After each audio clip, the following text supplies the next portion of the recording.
do të kemi një përfaqësim më të lartë të zonjave në Partinë Demokratike,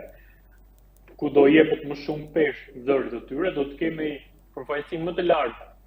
të rinjve dhe të rejave të këtij vendi, të cilët duhet marrin përsipër fatet politike për të marrë përsipër fatet e vendit, edhe të ardhmes të përbashkët. Në këtë vend ku duam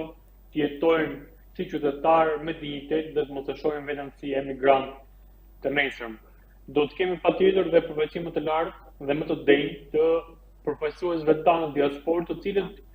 me sa ditë do të kenë degët e tyre të Partisë Demokratike, do të kenë kryetarët e tyre të Partisë Demokratike në shtete të caktuara, në kontinente të caktuara ku jetojnë masivisht shqiptarë, dhe të gjithë ta do të cilin kontributin e tyre për Partinë Demokratike dhe për ta parë atë si një forcë të mundshme qeverisëse sa më parë dhe për të çliruar vendin dhe shqiptarët nga ky izolim dhe nënshtrim keq përfiturim, shpërdorim i dinjitetit të cilit në fundra të këtij korrupsioni të lidhur ngushtisht me këtë mafia tashmë të deklaruar ngushtisht pranë ririndjes dhe partisë në pushtet, vetëm Akshi, që është një aferë për 700 milionë euro, e fakton edhe në bazë të asaj që thot SPAK, organizatë kriminale,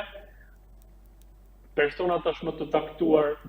të shpallur në kërkim, por që këto 700 milionë euro të shqiptarëve i kanë çuar në xhepat e njëri tjetrit dhe në koordinatorët e krimit të organizuar të lidhur me partinë në pushtet.